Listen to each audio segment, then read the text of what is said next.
Glamour. Grit. Glamour. Grit. Glamour.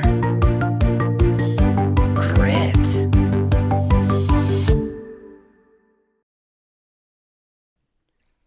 Can we just take a minute to appreciate the fact we've gotten a lot smarter lately about where we get our health advice from? I have my village of people I talk to, but I still like to search for things online. And that's where this informational glow up happened. I've learned my lesson, and I'm no longer going to random websites with lists of symptoms where I scare myself into thinking I have some sort of horrible something or other. I'm turning to places like the blog site, areyoawellbeing.org. It's a health and wellness blog from Texas Health Resources that talks about everything from the health benefits of pickleball to signs of cancer. And they also have free online assessments that you can take to learn your own personal risks for things like heart disease, stroke, diabetes, and breast cancer.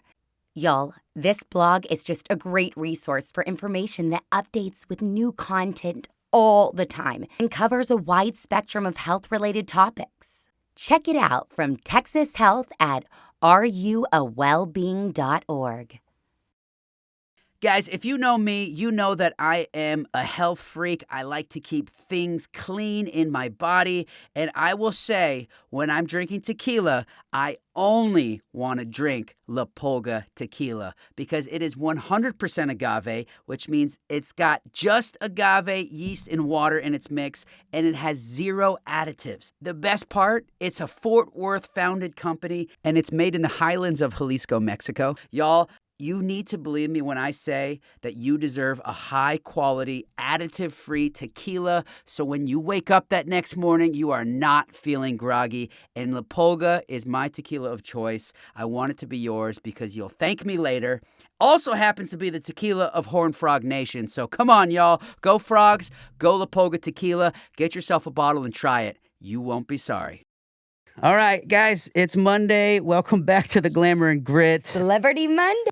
Celebrity Monday. Really, really, really excited about who we have today. I've been a big fan of his for a very, very long time. I actually met him through my brother, Joe, who started kind of a relationship and then kind of brought me into the picture. And this guy's just absolutely insane. So I've been just giddy about this morning. Let me just kind of read you a little bit about what this guy has accomplished in his career. I mean, he's a diamond certified songwriter, multi-platinum recording artist. He's got 3 #1 hit singles, more than 2.5 billion streams. One of my favorite, as I said, country music artists in the world. And we're going to talk about his brand new album that just came out, Go Down Singin, which just released on September 20th. It's so freaking good. I know. I can't wait to dive in on it. We're going to talk about his recent departure from one of the biggest country music labels in the world to go independent, which is just, I can't wait to uncover that. And we're going to strip back some layers and learn about how a D1 college football star from UNC turned into a NASCAR pit crew member, then turned into the country music sensation the world fell in love with. He's currently touring with Dierks Bentley. Such a stud. Mr. Chase Rice, welcome to the Glamour and Grit, brother. Yay, Chase. That was the intro right there, man. I try to just, get people as hyped up and excited as I am as possible. Me hyped up. I mean, it is so good. I know. I feel like I know you so well through your music, but you really don't read articles upon articles about somebody. You are like one smart cookie. Like, I loved reading everything about you and the way like you write songs, and we're going to dive into it, but it was so fascinating, like just to hop inside your mind a minute. And the way it's so brilliant. I was like, I really became like an even deeper fan of you. Yeah. After reading so much about you. I kind of want to know. Sorry, go ahead. Well, I was just gonna say, like, I don't know about the articles because I don't read articles about myself, but They're all great. I'm with you on like the songwriting. I think especially I've always had it in me. Like, there's a song called Jack Daniels and Jesus, a song called Carolina Can on an album that was like my biggest album, which is sad that that's my biggest album, but whatever. It was I always had it in me to kind of show people who I am through songwriting and music. But this Cowboys record and especially the Go Down Singin record, I think it's just like I don't know, I'm just in a better place to show people who I really, really am through songs and songwriting. Now, I kind of want to know if you can just take me back for a second. I want to know how Florida-born boy who was raised in North Carolina, who doesn't start playing guitar until college, from Just what I nuts. read, become a global country superstar. Like how did that all form into kind of what you got going on right now? Was it always something in the back of your head? No, that's a fair question. I mean, I started journaling when I was 15 years old, when my young life leader told me like just fill a page. So I started doing that kind of every night, or I think, yeah, back then it was nights. I do it still in the mornings. So I've got like 15 books of just whatever happened to me that day or whatever I was going through in life. So I think that kind of helped with the songwriting. It's all opportunity. Like, I think is whether you call it God or whether you call it happenstance. Now, for me, I personally think God makes stuff happen as your life goes if you let him. Um, but Brian Kelly from Florida Georgia Line was a childhood friend. We played Little League soccer. We played Little League baseball together. And so when I started learning to play guitar in college, he was as well, but he was ahead of me. And he kept talking about his buddy Tyler, who they were starting this duo together. And the further along that got, he's explaining like, yeah, you should move to Nashville. I'm like, yeah. 2 years prior to that, that would be like saying you should be an astronaut. And now 2 years later, probably around 21 years old, I'm like, that could be cool, because football at 22 was ripped away from me from, an injury and losing my dad, just where I was in life. But the injury was the main thing. But what are you going to do next? And I went right into NASCAR right after college, but I was still writing songs. I was living in a hotel. Life sucked. Even though we were starting to get good at the pit crew thing, get through the training and, realizing, okay, we're going to be on a cup team and winning championships with Hendrick Motorsports. I still hated the job, not because the job sucked. Hendrick Motorsports is one of the best companies you can work for in the world, but I was miserable because I wasn't doing what I felt like I had to do, which was write songs and move to Nashville. So luckily, long story short, I got in a fight with a pit crew member at Martinsville in Virginia. Hit him in the face, and I kind of just popped him soft, like just a reactionary punch. And through that, I got suspended for 2 weeks. And that 2 weeks, I went to Nashville, and that was what kind of urged me, like, oh man, this would be awesome to live here. And that duo that Brian and Tyler were starting ended up being Florida Georgia Line, and that would also explain a big part of why the last 8 years and 10 years of my career was very pop driven, very bro country, whatever terms you want to use. That was how I learned to write songs, was through those guys. And I don't really care what anybody says about Florida Georgia Line. Like, they changed country music for 10 years, and I was a small part of that. Unfortunately, that was me being pretty lost and trying to just figure out my way. And I think that's the way people view my career a lot right now, is still the bro country guy. Like, and that's couldn't be further from the truth. If you haven't listened to the I Hate Cowboys and All Dogs Go to Hell record, I don't know what to tell you. Like, that's not my fault. I put it out and we promoted it. Get to know this a little bit.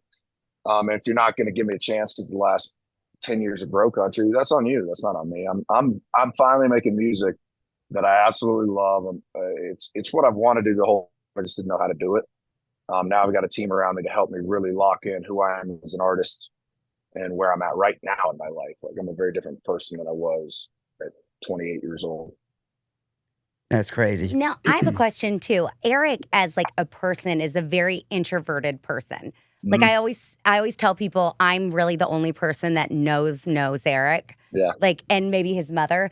Do you feel like you're a lot like that too, and that's why your songwriting comes through so well? Like, even you saying journaling reminds me so much of Eric, because I feel like a lot of people would not understand Eric because he doesn't put himself out. Like, I wish, that's why I always say in his acting is like his therapy, because he plays sometimes these like fucked up roles.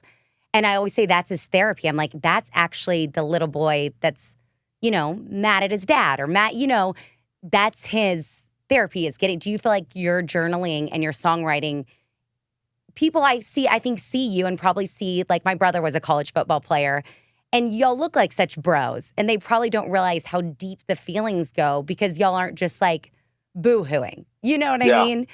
It's like, is that where you feel like all of the songwriting is where you're able to really express your emotions? 100%.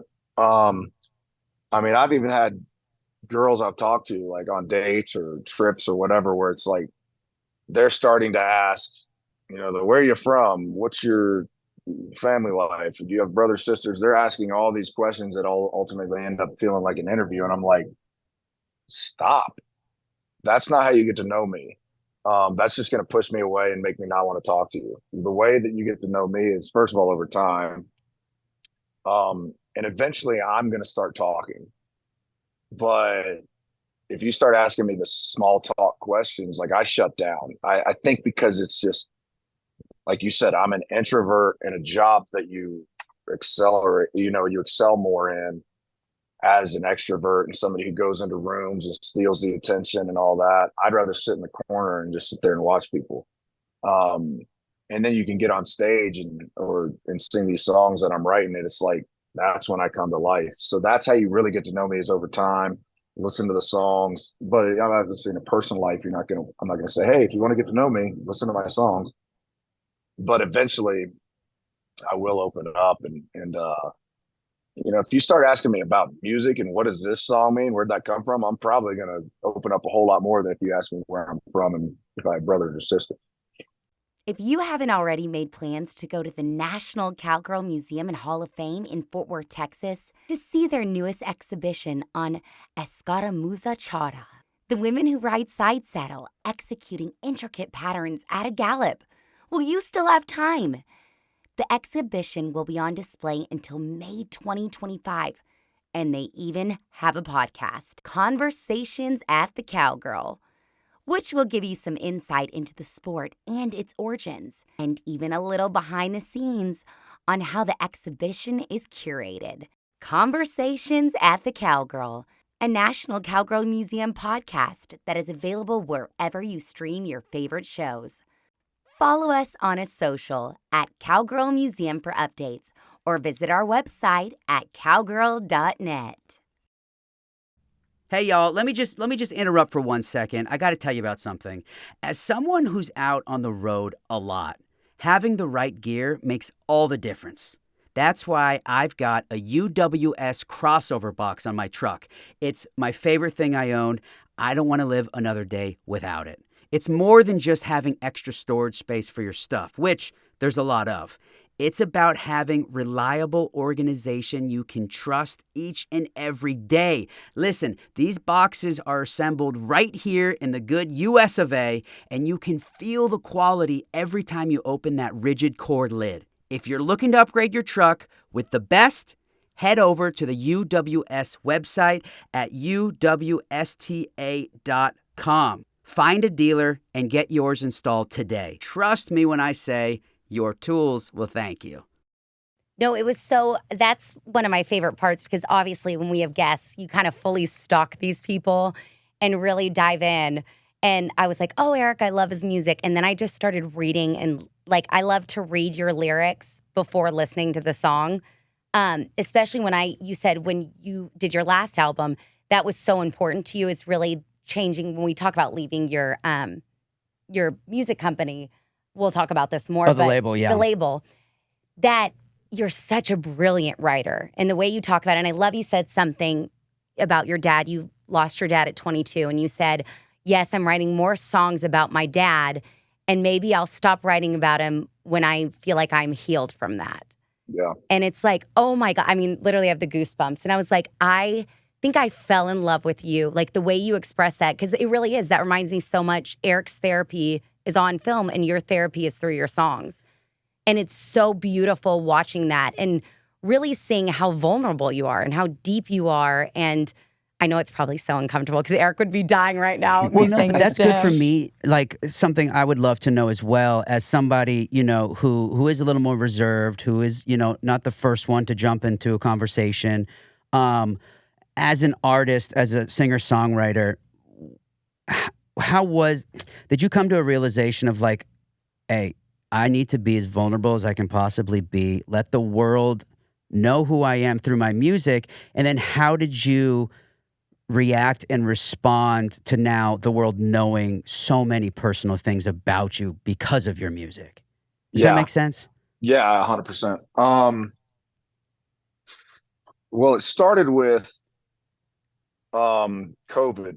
COVID was a huge change in my life. For the first time in 10 years since I've been doing this, I was all touring, got to write, got to tour, do this. Like, I don't even know who my friends were, to be honest. I couldn't tell you. Um, and then COVID happened, forced us to take some time off. That's when I started hanging out with some buddies in Nashville, some families in Nashville they're coming to Red Rocks, you know, or that they came to Red Rocks. This is already put out right in September. Yes. Mhm. Yeah. But yeah, I started hanging out with families um that are coming to show that are just they're true family friends now. And that was all through COVID, no work, had nothing to we'd do family dinners, we'd hang out. So one night at one of the family dinners, I'd just done a show during COVID, which was looking back now was definitely too early, but I had no idea what the consequences of that show were going to be. And now I love the consequences of that show because I was just shamed by so many people. I was praised by so many people for doing the show during COVID. So both sides of the coin, but that allowed me to draw that line in the sand, which was all right. If you're going to hate me over here, I'm no longer going to care about you. Like you don't exist in my life. I don't hate you. I don't love you. You don't exist to me anymore. Like that's where I was. And you over here who love me, I appreciate it. I'm not going to try to get your approval, but I'm going to start singing to you, and I'm going to sing. I'm going to gravitate towards y'all. Like, cool, y'all are my people now. I never really had my people, I guess. So that when I sat down to write a song for the first time post COVID, I was at a family dinner with my friends, and I, um, sorry, you need something, Kyle? You good? Cool. Um, anyway, I was at this family dinner with friends, and I hit that wall after this post show with Co, where I was just national news. It's like I've never made national news for something good. I don't know why that happens, but um, I went home. I told everybody I was like, I got to get out of here. I just need to do my thing tonight. Went home. I watched the Springsteen documentary for some reason. I deleted social media. Um, and in that Springsteen documentary, I ended up through that Springsteen documentary, I ended up writing a song called "If I Were Rock and Roll." And then like that was the first song I'd written by myself in forever. And that was the first song I'd written where that was a good song that I didn't have the first thought of, oh, that'll be cool for down the road. It was like, damn, I don't know what just clicked, but this is me now. And then I wrote Bench Seat, then I wrote Life Part of Living. And that's when I stopped thinking this will be good for down the road. And I started thinking this will be great for right now. Who can produce this so it's not pop and slick? Oscar Charles enters my life. We write the entire rest of, like I said, that line in that sand through COVID was like, all right, I'm done with y'all people over here. I'm going to start working towards these people who are my people. Um, and that freed up my songwriting completely. We wrote Oklahoma, Goodnight Nancy, Walk That Easy, and one other one in Alabama with Oscar and a bunch of guys that I'd never written with, but it was the guys from Boy Named Banjo who I love the band. So it was just kind of like I opened my hands like this and I was like, whatever happens, happens. And I had Oscar Charles, my new producer, to trust. Um, and we just started having fun making music again, as opposed to trying to make what was right for radio, trying to make what was right for mainstream. It's like, man, let's just make the music that you want to make and create something that nobody else is doing. And that's where we landed on the I Hate Cowboys record. And that's how the vulnerable stuff started pouring out, like song Bench Seat about my dog. And about my best buddy. That's actually a true story about my best friend almost killing himself. Um, he didn't do it because of his dog, and now he's got a little girl and he's married, and that's why I wanted to show during that song like all the stuff you would have missed if you'd have gone through with that. It would have been tragic. And I have a dark mind anyway. I don't know why. I can go very dark in my music, but that helps me live better in real life for some reason. It's like I got it out through the song, and now I'm just kind of freed up in real life and not as dark. It's like I just got it out and I'm okay now. I mean, I can relate to that so Y'all are much. the exact same. But the difference here is, I get to hide behind my characters while I let it out, where it's like, Yeah. you are you. And now all of these people that listen to your music know you and feel they know you in such a specific and vulnerable way that you're putting yourself on, out there, where I still kind of get this shield. And, I don't know if that's helpful for me, but I did start this podcast with Sainty to allow myself to be more open and vulnerable and allow people in through that to actually know me. Does it feel weird when you're out and people do feel like they know you and they can come up to you because they just feel like they've gone through your journey, through your music? It's interesting because there's some fans that I've had for 10 years that are ride or die through it all. And I feel like they kind of do genuinely know who I am. If a fan comes up to me and they're, "I Song You's the best song of all time. I love you so much." Okay, you don't really know who I am then. Yeah. But if you're talking about some of the real stuff and you're face to face with somebody talking about Bench Seat or Life Part or any of the more deep cuts off of the Cowboys record, and that's what you're talking about, like I feel like you and I can really relate, and you really do know what I'm talking about and what I'm trying to say and who I am. That is an interesting dynamic because I've always been kind of like, I don't know, I just don't want to fully open up to fans. I didn't for a while, and now it's like that's the whole point. Mm. If you're coming to my shows and you're singing and you're crying, look, we're face to face and you're crying during Bench Seat, like that was part of the reason I wrote that song, was to connect on that level. So now it's shifted. That's the thing, is I think the first 10 years of my career, I don't think people really could connect with me because what the hell am I talking about? Like, girl, get in my truck, let's drive around on a dirt road. Like, there's not a whole lot of connection there. It's a fun thing to do, but how often are people really doing that? And don't get me wrong, it happens. I've done it before, and there's a place in country for that. But when you're singing every song about that, it's like, come on, man, you're not going out every night with a chick on a dirt road with the stars and the perfect night and the moon's up and it's tailgates down. So I think now there's just a lot more to connect on because I've opened up through the writing. And I started writing a song last night, believe it or not. It's not going to go on. It'll go on my next record. But that's one where I think I'm really, really going to dive into some dark stuff that I've been through or that I've caused for myself. And it hit me and I started crying. When you start crying during a song idea, you're like, okay, we're on to something. And then I read through it this morning and I was like, okay, that wasn't just a 2 tequilas deep cry. That was real. So that's going to be exciting to write too. So just keep digging deeper into who I am and showing that. Why not? Yeah. Well, and I think audiences will respond to that. I think and I think we're seeing it a lot more often too with musicians, is like you feel like you have to do this certain idea of what people think a country music artist is or a pop artist is, and you play how it's supposed to, and then you're seeing even like the Lady Gaga's going off and doing these classical. I mean, you're slowly seeing different artists evolve who they really are. And I feel like the real fans, you might lose like the stereotypical fans, but the real fans are going to stick with you because they love you. And that's what's so cool. And that's, I mean, a good example of that right now is Jelly Roll. Like, I was literally just going to say, yes. the first person that comes to my mind, other than you, that is so poetic and like people relate to so much because he's so vulnerable, is Jelly Roll. Yeah. And it's amazing seeing what how he's captivating people right now. It's crazy. Like, you would have never thought this, I guess, rapper from 10 years ago. I don't know what he was really doing before. I've seen videos. I guess that's rap. And now he's sitting there on stage with Eminem, one of the greatest rappers of all time. But he's not on stage because he's a rapper. He's on stage with Eminem because of how real and open he's been in the country genre. Like, that's crazy.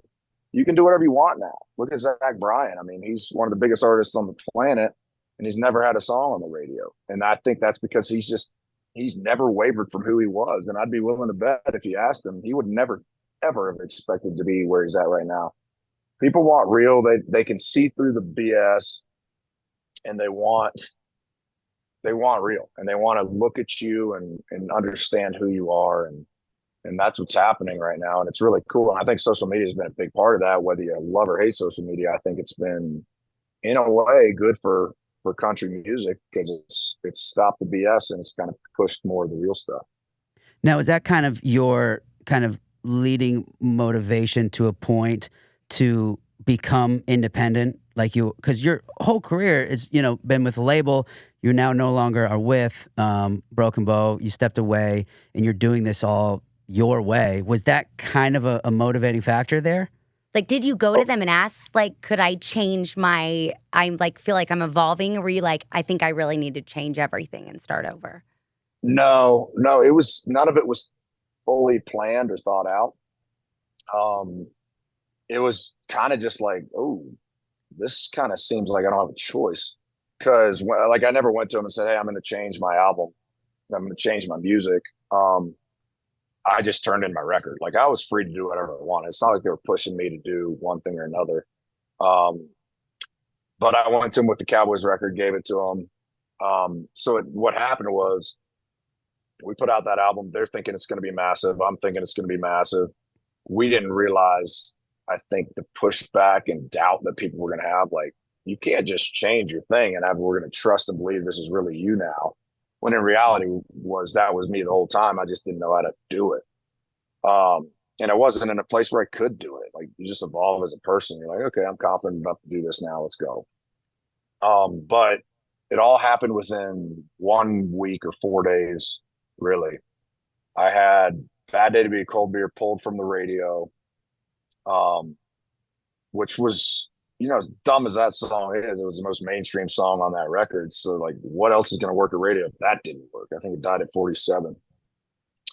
We had no Grammy, CMA votes for anything on the album, especially Bench Seat. Like, the music video is better than anything I've ever put out, and I think it's better than most of the videos that were probably nominated. And I'm confident in saying that. I would say that about everything, but that video was insane. No votes there, and they didn't approve the budget for me to record the Go Down Singin record, which wasn't even supposed to be the Go Down Singin record. That was supposed to just be the deluxe version of the I Hate Cowboys record. So within 3 days, all that happened. Place. Jack's wanting on the couch. Jack. Jackie boy. He's the star. But he is the star. But within 3 days, all that stuff happened, 3 or 4 days. So I went from thinking I'm in recording a deluxe version to maybe push something to radio with Broken Bow to why are they my record label? At this point, they're just getting in the way. And I would say that to them. I'm not trashing them. They're, to me, one of the best labels in town, and we had a great experience together. But at this point, you're in my way. So I'm not going to lose CMA votes or ACM or Grammy votes because I never had them in the first place.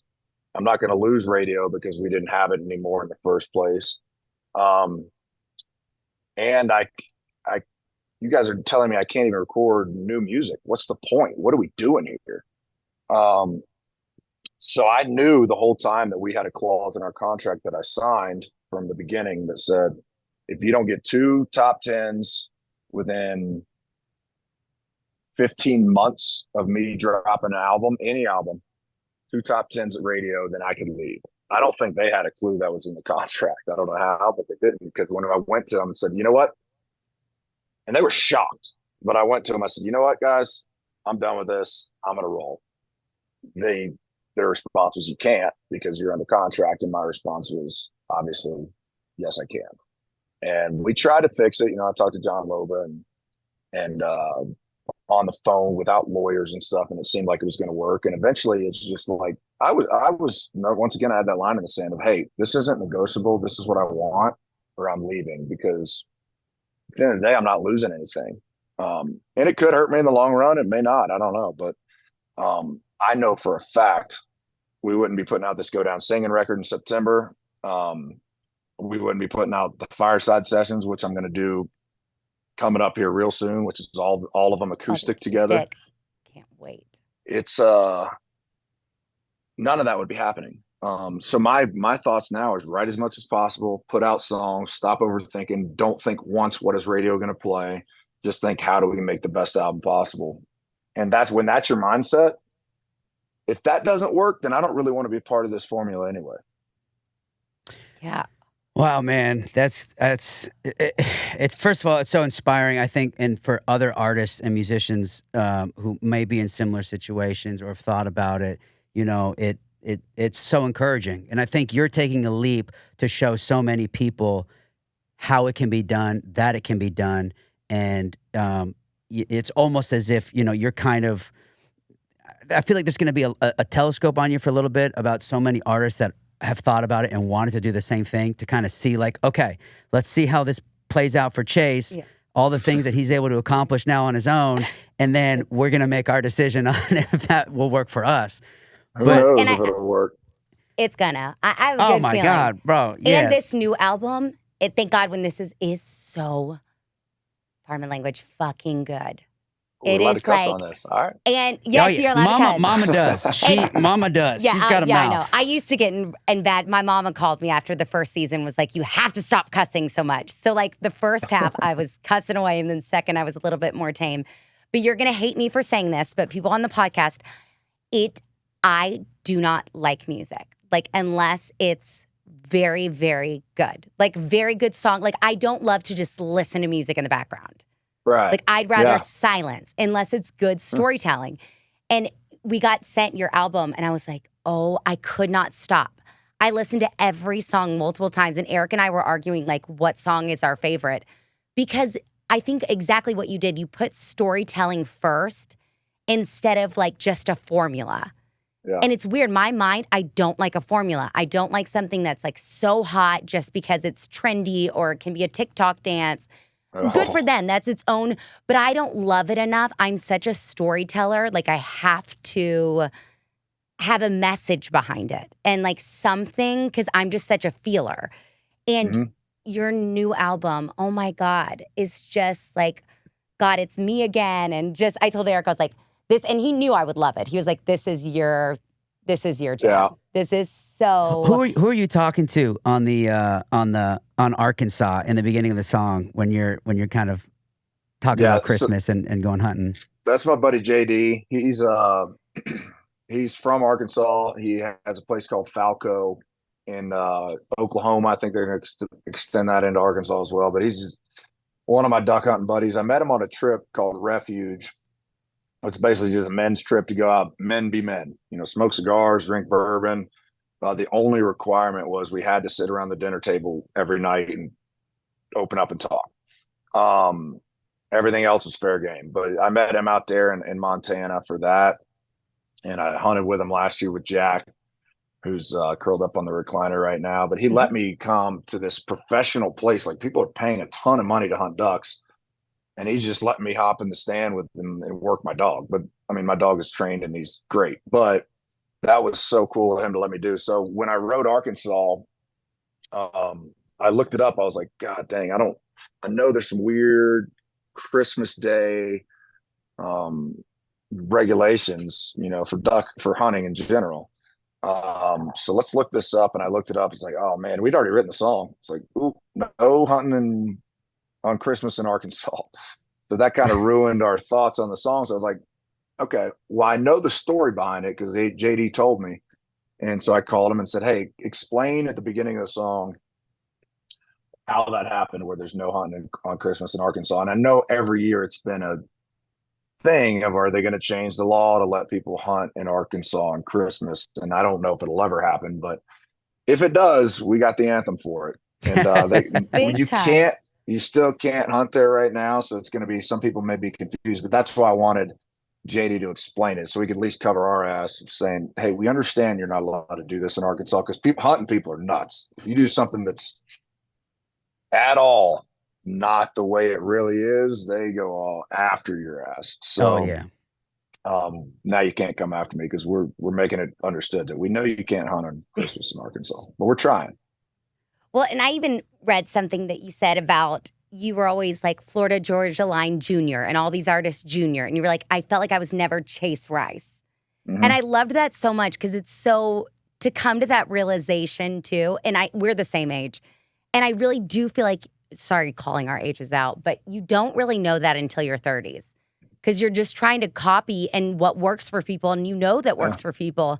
And then you finally look around one day, and I always say it was my Jesus year, my 33rd year, and I looked around and I was like, I don't care anymore. Like, it's just me. I'm the happiest I've ever, I cried on the podcast, but I was like, I'm the happiest, or no, I'm the most content I've ever been in my life.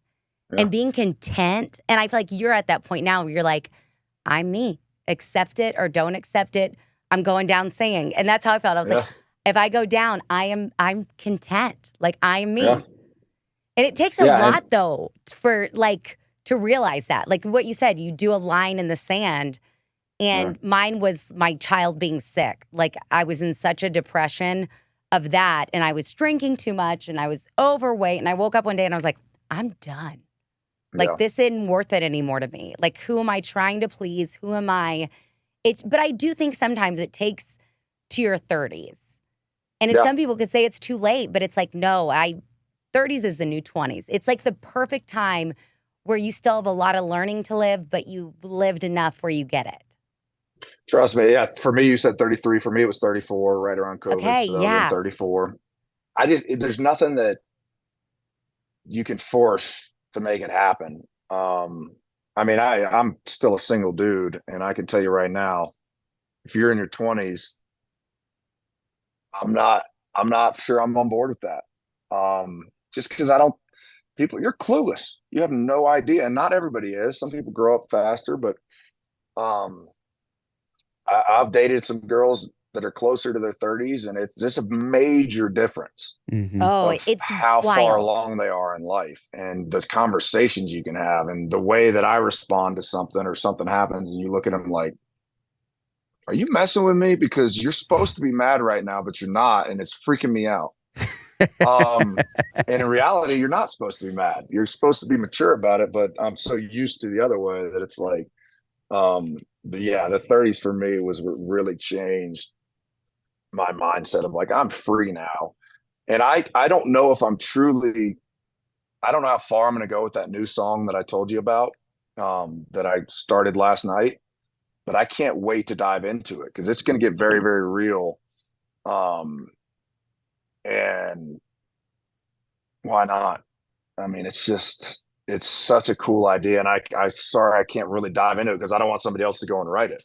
Right. No, but I think that's really cool though, because even Eric and I have said this multiple times. It's like, do we share this? Like, it's almost, because when you share something so deep, and we've talked about this on the podcast with kids or depression or everything, you get room for criticism. And you're like, does it kind of haunt you sometimes? Like, I bet with a story, you're like, am I going to really put this out there? Am I going to share it? Like, do you have that voice in like the back of your head?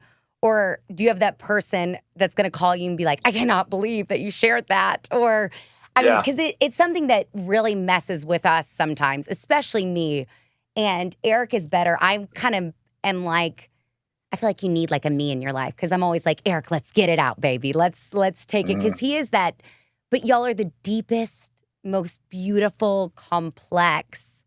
And I'm so glad you each have found avenues to do that. And I feel like you'll live longer. Because somebody said, we were talking on a podcast, Rumor Willis said it will make you sick to like bottle things up like that. Like truly it will poison you. Shame and guilt get in there, and you're just like, and you don't let that out. I'm with you. I believe it will poison you. 100%. Is it hard with social media now? Because we were the same. I got rid of social media the year I was pregnant, 2019. And I took off an entire year. It was like the best year of my life. Coming back onto it, does that guide you anymore, or do you really just not care what? Because it is such it is like our brand in a sense is our social media tools. Yeah, I've certainly caught myself even recently. The Explore page or even your homepage turns into it. I've never been on TikTok, but Instagram was the one that, for whatever reason stuck for me. And you'll get on there, you'll see something about Morgan, you'll see something about whoever the artist is. And that creeps into my head, well, shit, why don't I have that success? Well, then I try to get realistic about it because Morgan has been Morgan his whole career. Like he's just that guy. Like if you look at the reality of it, Morgan is just so freaking talented. He's a generational talent. Like that ain't me. I didn't learn to sing like that when I was a kid. I'm a very different human being. So that's when I start thinking like that. It's like, get the hell away from it and Mm-hmm. stop getting excited or stop getting down when Right. other people are getting excited about something Morgan Wallen's doing. And I use him as one example because him and our buddies, and we talked about this stuff before a little bit. Um, but if I try to be Morgan Wallen or I try to be Zach Bryan right now, who are the two top guys in country, and Luke Combs is probably up there too, but I'm going to go down that rabbit hole that I went down the last 10 years. And how'd that work for me? It didn't. I was miserable. Um, and the music kind of, it took a beating because of that, because the music wasn't that quality of stuff. At some point, though, it's going to shift and probably happen soon from, man, the last 10 years, this is what I did to, wait, that's the same guy that sings Eyes on You? Shit, this is awesome. And I think at some point it's going to shift from who I was to, all right, this is just who he is. Mhm. And that's going to be a really, really fun day when that happens. And I think it's already slowly happening. But yeah, social media is an absolute devil when it comes to comparison. You just got to, I got to stay the hell off it for that reason. I'll get on it and post away and then get the hell off and go live your life. Well, and it has to be so hard too, is you're technically starting over. But for somebody who's been hot and like such a hot commodity in this business for 10 years, all of a sudden, I mean, you're literally starting from ground zero again because you're starting Yeah. as technically a new artist, same name, but new Yeah. artist. Like your whole identity and like the instruments you use are different. I mean, it's such a Oh, yeah. cool. I mean, I'm that has to be actually, frustrating sometimes too, because you're like, well, it's a shit. hindrance. Yeah, it's actually a hindrance because who's coming out right now? Zach Top. He's out on tour with us with Dirks right now. Zach Top, nobody knows a thing about him. All they know is what he's put out. And what he's put out has been great, cool music. When you have that fresh start, what I didn't realize was you got those first 2 or 3 years to show who you are, and you better take advantage of the next 10 years you're going to be grinding. And that's where I'm at right now, where it still feels like an absolute grind because those first 3 years I showed who I was, and whether it was that music wasn't particularly good enough, I wasn't particularly good enough to hit that next level and become the superstar. You know, maybe that kind of music shifted into something else that people didn't love anymore. The bro country faded. I personally think it was just I wasn't ready for it and I wasn't good enough. And that's okay. But luckily for me, the COVID thing happened and I realized all that. And it was like, you know what? All right, well, I'm gonna do what I want to do now, and I'm gonna give up that life, whether and if it ruins my career and makes me irrelevant, I'll take it because I truly believe I would rather die with respect and good music and people saying, man, he stuck to his guns and he was respectable and good than be super famous, super loaded on something that I didn't really give a shit about. Now, is that kind of what you're hoping fans and new listeners of the new album, Going Down Singin, pull from the album? Like, what do you hope that fans will leave with, message-wise, or just will get from it? Yeah, well, first of all, the I Hate Cowboys record wasn't just a let's try this out. No, that I think it'll solidify that the I Hate Cowboys record was, damn, this guy's serious about This this. is who I Yeah. am now. Yeah, this is who I am. Second of all, I think another level, another layer of the songwriting aspect of it. I mean, we pulled in Lori McKenna for 4 of these songs, and Which is written God, every brilliant. And I love you talked about it. You were yeah, like, I just didn't feel like I was worthy enough yet to write with yeah. her. She actually wouldn't Okay. write with me. From what I gathered, just from what I was told from management and stuff, and I'm like, well, screw her then. This bitch. That was kind of my mindset. Totally. What I didn't realize was, first of all, she's one of the greatest people I've ever met. She's unbelievable. And she wouldn't write with me, I think, because she wouldn't have been able to help me. Like, what was I Totally. talking about? Um, she wouldn't have been able to write Ready Set Roll or Eyes on You, I don't think. And then she heard Bench Seat, and I think that kind of persuaded her in her head, like, oh, okay, he's doing something different now. This is something I can get on board with. And not that it would help her. I think she loves writing songs with good songwriters and good people. And so And when she she probably knew finally, you were ready for it, like ready exactly, to. It was exactly. authentic, and because And then the everything first she song I writes. go in, yeah, everything she writes is just so real and authentic, and it's Mhm. real good. And then the first song I come in with is "Oh Tennessee." I'm like, oh boy, is she going to be cool with me dropping an F bomb right away, or is she like the mom that doesn't swear? I didn't know. And she said, "Yeah, we can do that. We can do whatever we want." And she helped us really dial in "Oh Tennessee" right away. The second song I wrote that first night was "If Drinking Helped." That was her idea, and she just started playing it. I was like, God dang, this is good.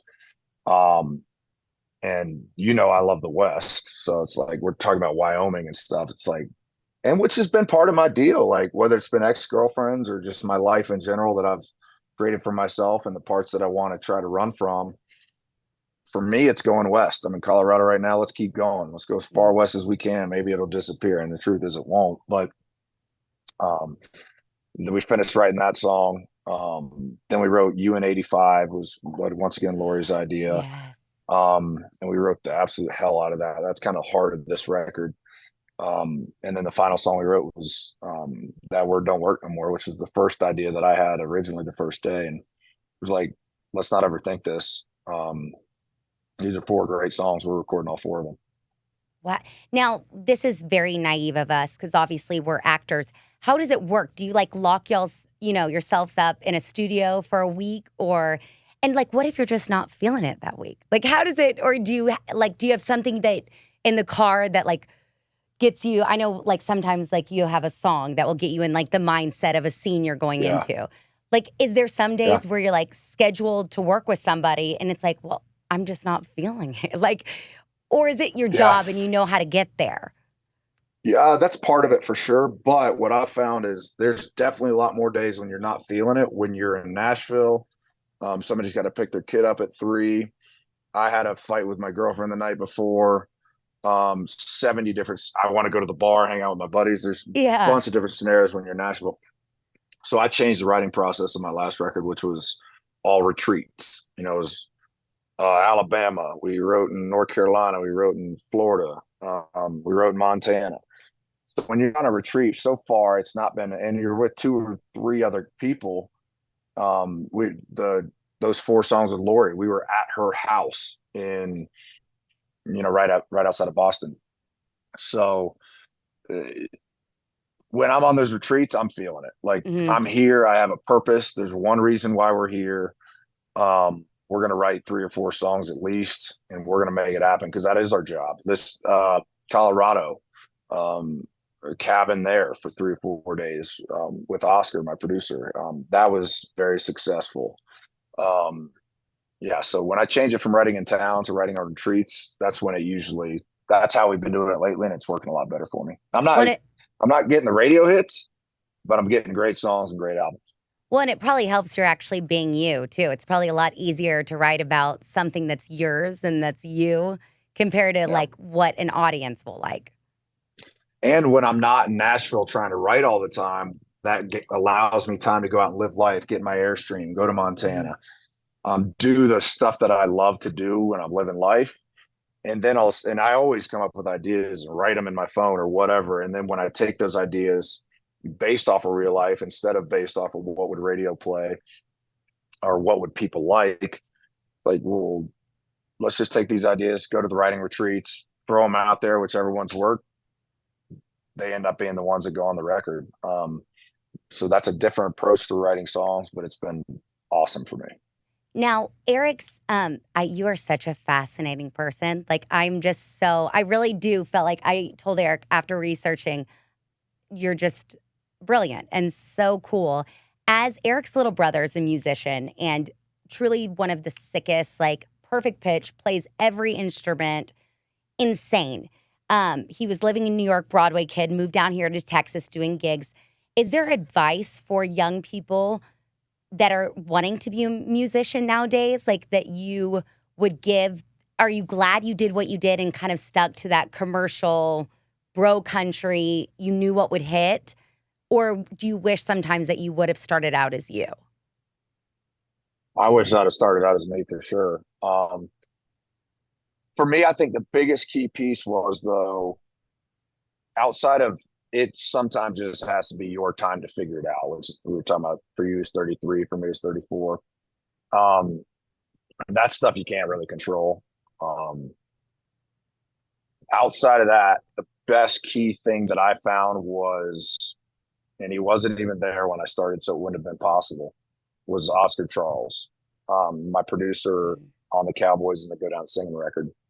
He was the first guy that he's pushing me to get even weirder and do crazier things that I would never even do. That was a huge key piece for me. And I think that's what I would say to most songwriters and trying to be artists is like, before you put anything out, write as much as you can. And I'm not saying do it for 5 years, 2 years, whatever it is, and try to find somebody that really locks into the sonic stuff that you love. If you love the Springsteen records, uh, find somebody who can help you create your own version of Springsteen. And that's different to me than using influences that you've grown up on and loved, is to me a lot different than using influences of what's hot right now. Because if you're chasing what's hot right now, who knows if you even really like that? You know, you may just like it because it's what people are listening to because it's hot right now. If you're chasing your own version of something you grew up loving, that to me is inspiration as opposed to just chasing. So find one person, producer, whatever, that really understands what you're trying to do production wise, because people don't talk enough about production. Like, you look at Eyes on You, it could have been a way different song if it was produced less slick and more of what I'm doing right now. It could be really sick.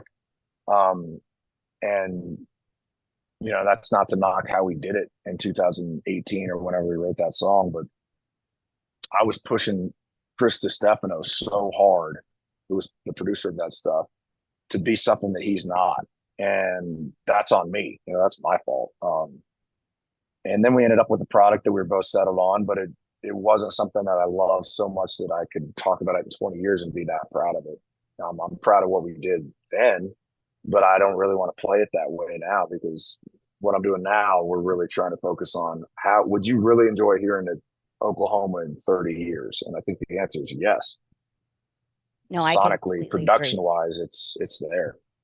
Well, and you definitely have that alternative meets, I call it like funky with a riddle. Like, it's just such a classic country too, with nouveau country. And like, I love, it's not just like trendy. Yeah. It's got that alternative thing to it. It's like, there's two options right now, really. If you're going to do what I did my previous 10 years, it's like, all right, well, what's Morgan doing? What's Zach Bryan doing? We're going to do one of those two things. Instead of thinking like that would have been my previous mindset. Instead of doing that, it was what's sick and what makes this song awesome. That's it. Without thinking about what anybody's doing, like what makes this song awesome. And Oscar's got a lot of knowledge, and he'll gain more as he goes, but he's got a lot of knowledge of what great music is. He's a music history guy. He loves all the way back to, not all the way back to, but outside of the country, like Kings of Leon. Oh, Come Around Sundown. Like, we're talking. They were just here in Fort Worth at Dickey's. I was so mad. Yeah. Really? We had tickets, and I was gone shooting, and then I was like, had to give them away. But I was looking forward to that. These guys are awesome. Oh my, they really are. They really are. But even like some of your stuff, like I bet you remember it because I think we were in high school when all this, me and you, like Dashboard Confessional-esque, like that kind of your new stuff is like brings me back like what you love of like Mumford and Sons. It's more of a memory too, which I love, and that's so different. It's like when you smell Abercrombie, you like go back to your high school and like walking the mall. I feel like your new stuff, it's like necklace. Really, it reminds me too of just which nostalgia. I think, like Zenga. Do you remember Zenga, like back in the day? Oh yeah. It just brings you back to which I think it maybe even talking about your dad and stuff. It just was so. Like, I cannot wait for your fireside of you doing all acoustics too, because I feel like that will be you to a T. Because even talking to you now, I feel like you're so like Eric, like a one-on-one.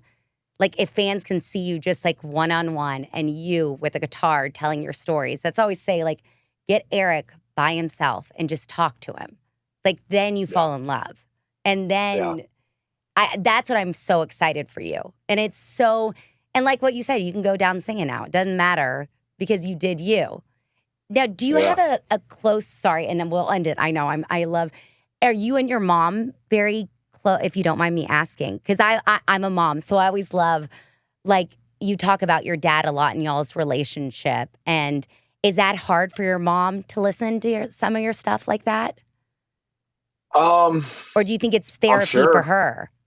I'm sure it's both, but I'm sure it's hard for sure. I mean, we always talk about I lost my dad at 22. It's like, it's been interesting the last few years anyway. For some reason, it shifted from,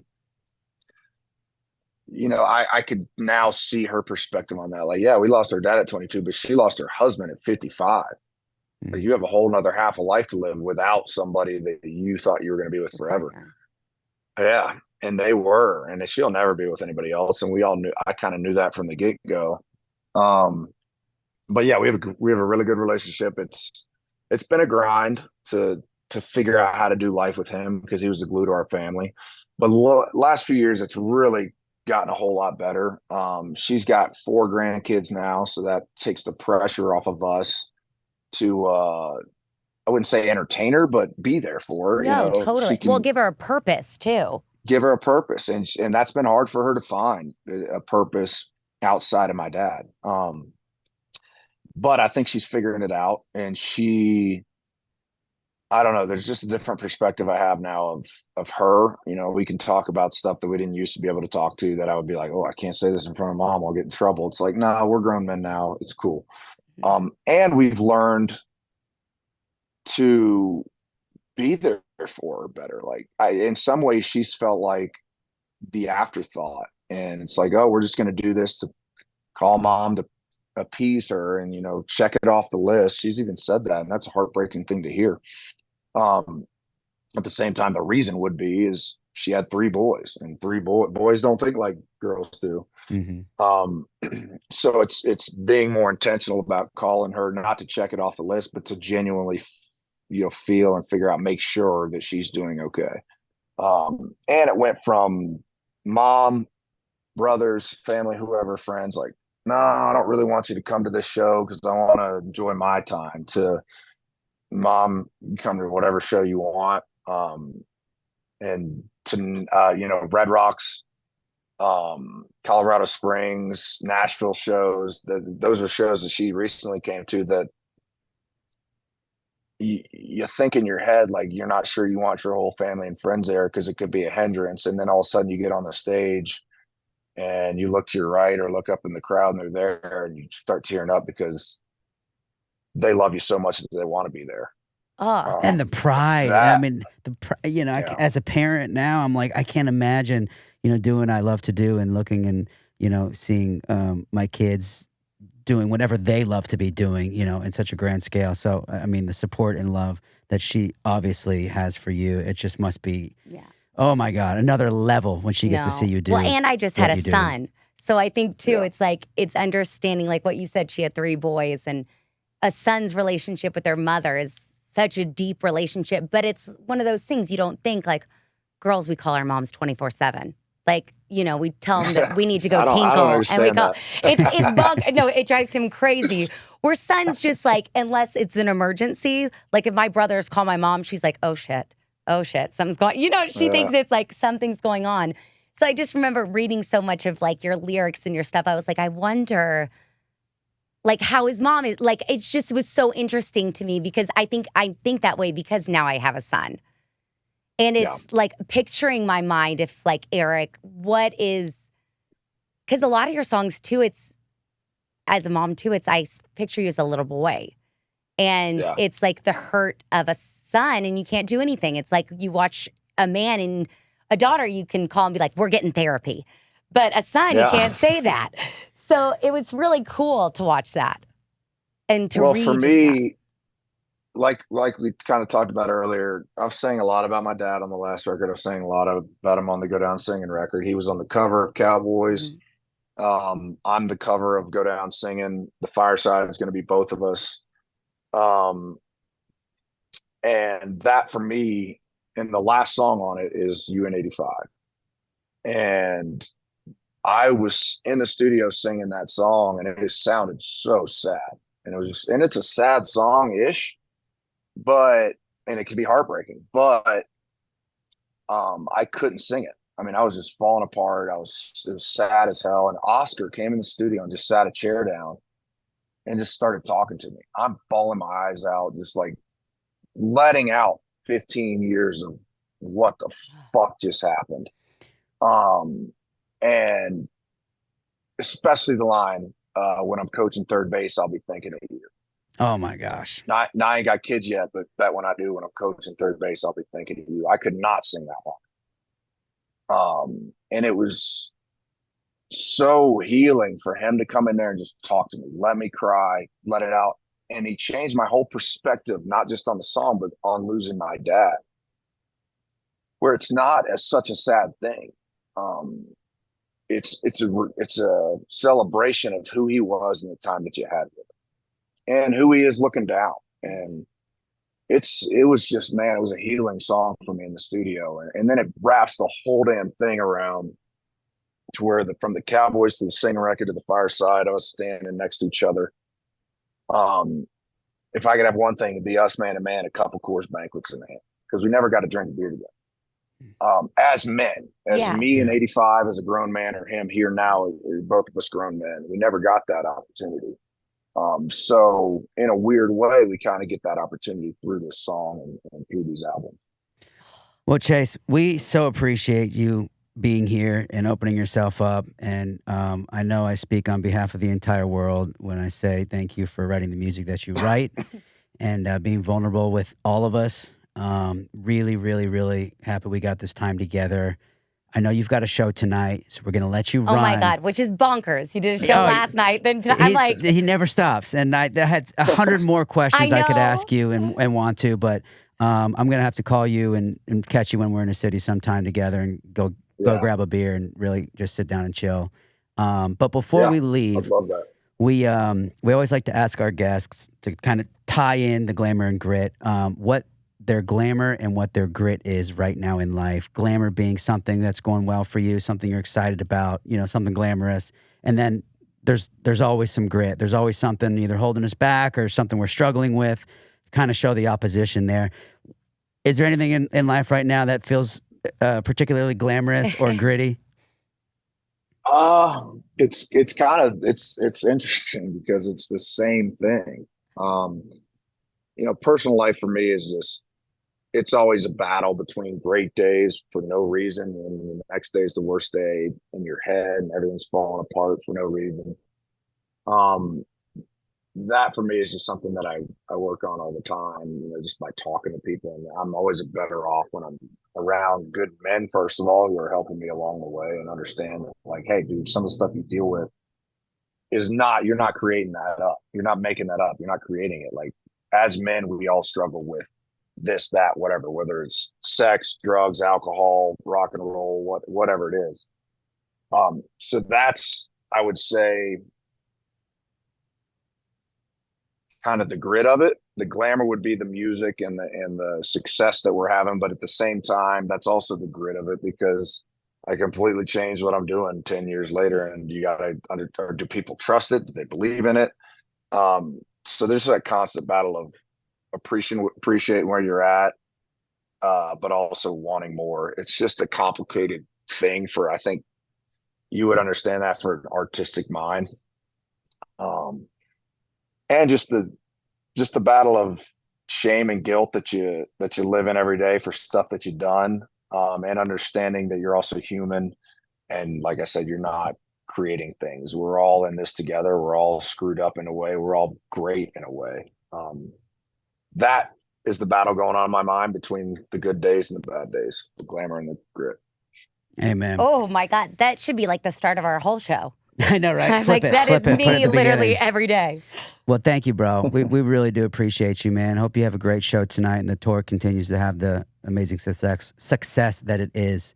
And buy your album. It's so fucking Yes. good. Yeah, everybody go Comes get it. out Yes. September 20th, which means it's out right now. And it is, guys, and Chase is going to hate me. I'm a non-music lover, and I am in love with your new stuff, your new album, your last album. Genuinely, like, we wouldn't even have had you on the show. I freaking am obsessed. And I think you're going to like, this is it. It's spectacular.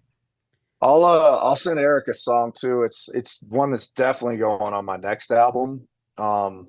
It's called Cowboy Goodbye. I don't know. I just think you'll appreciate it, and it's the first really song that I wrote for my next album.